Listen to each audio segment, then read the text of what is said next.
Helles. Brewing a Helles today. Or a Hell, if you will. Same thing. Hell, Helles, means light in Germany. What this beer is, it is basically, the Germans were like, man, we need a light beer like the Pilsner. We gotta have our own, man. So they did it. They created their own. The Spaten Brewery did this. Three brothers, to be exact. Started formulating it in 1894.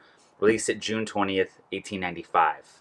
The three brothers were the sons of Gabriel Sademeyer, who was the creator of the Marzen. This is a little lighter, a little less hoppy, or bitter, I should say, than the Pilsner. Looking a little lower gravity too, but very similar sort of profile. Hops are usually Hallertauer Mittelfrüh. That's what I'm using today. And the yeast I'm using is a Y yeast 2206. I use it for my Dunkel, using it for this. I like that yeast, but I'm going to do something this time. It's a little different. I'm going to push it. I'm going to push the boundaries yet again. I'm going to ferment this warm, closer to like 58, 60 degrees Fahrenheit, and then maybe just let it rise near the end to 65 for a diacetyl rest, even though I don't need to really do it since I'm already fermenting so warm. And then I'm just going to bottle it. And then I'm not going to cold crash it after it's bottle conditioned, which is a way you can lager, by the way. Once it's done bottle conditioning, I'll put it in the fridge for like a week and then go from there. There's a commercial hell I do like, and I'm blanking on the name of it at the moment, and it's really annoying. Benedictiner hell. It comes in a can, which I like personally, because if it's being brewed in Germany, by the time it gets here, I think canned beer stays fresher. There have been studies shown where more oxygen might get in early on, but it holds longer. Where a bottle gets less oxygen in, but then the oxygen happens a little more over time because of the cap. I'm going to trick myself. I'm going to add a little bit of stone fruit hops into this. Just a pinch. And I want to see if I can tell the difference. I want to get into nuances of beer more. Like I've said on this channel many, many times, I love hoppy beer, I love IPAs, I love the complexity hops bring to beer. When you get into just malt-forward beers, I have a really hard time telling the difference. If you lined up 3 or 4 really light lagers, to me that are brewed well, there's no way I could tell the difference. But if you lined up 3 or 4 IPAs, one with dankier hops, you know, one with was fruitier, one more citrus, I could tell that there's an array of difference to me. But I understand there's a nuance to lagers that I want to appreciate. So I'm going to throw a little bit of experimental stone fruit hops into this from Yakima Valley, and I want to see if I can pick that out. I'll do a blind taste test with the commercial hell, and mine, and see if that even comes through, if I can even pick it up. So, and I'm curious to see what the warm fermentation does, and a quick lagering. Before I get started, I've got quite a few comments on some of my videos by people saying how they hate my music. Let me pull it up. So, it's one of my favorite comments.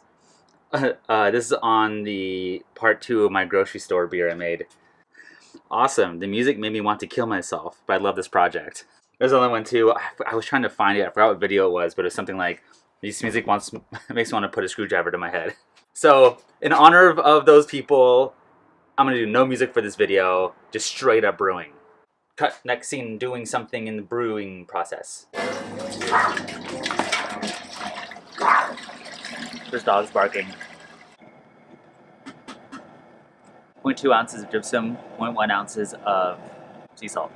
Grinding some grain. Here I am.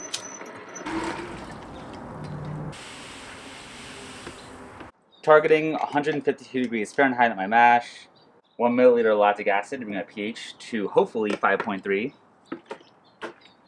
Not bad. And by not bad, it looks perfect to me.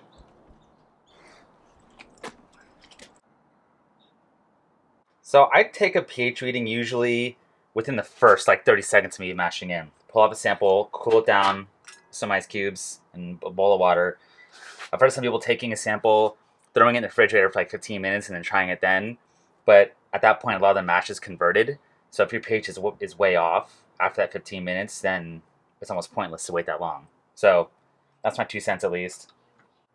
I'm looking good. This brew and water program is wonderful. I was using Easy Calculator before, Easy Water Calculator, I think it's called. Now I'm using Brew and Water. Brew and Water is a little more accurate, a little more detailed. It's free, you can find it online. So, yeah, rock and rolling right now. Seeing as most mashes are done at 30 minutes, I'm doing an iodine test here, the iodophore. I haven't done one of these in a while. 30 minutes in right now. Let's put a couple drops. If it turns blue, there's starch left. I call that good. Not to worry. I'm not worried about this at all. Now I'm worried. My false bottom isn't working for some reason. Yeah, well, I see why. One of the screws was just loose in it. But, you know, I'm used to this stuff. It's no big deal. There we go. That should do it. Hot side eerie. Like, what the actual F is going on here? I don't even know why this time. I don't even understand it. It was getting funny before. Just kind of amusing. And now it just means war. It's personal right now. It's getting real personal.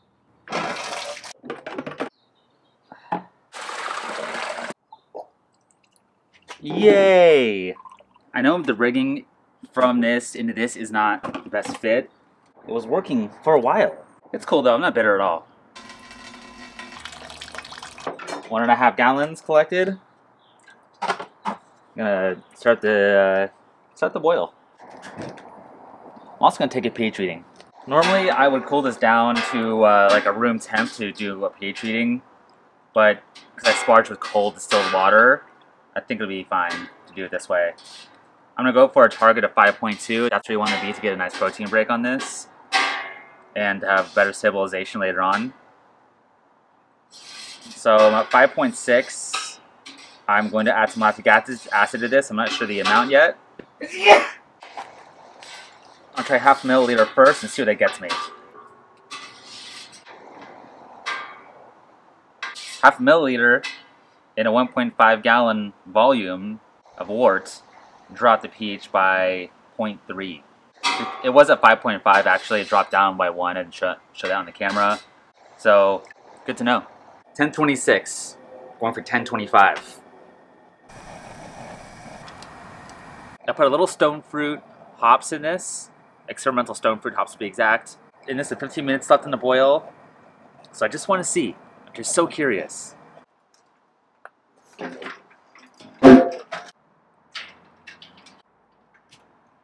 $10.49. Wow, it's definitely on the high end of the style. I was going for 10.46, so I actually got pretty good efficiency today. Pretty good because this cold fly sparge thing I'm loving. As long as I'm getting around 70, 72% efficiency, I'm happy. I think today I got close to like 74. So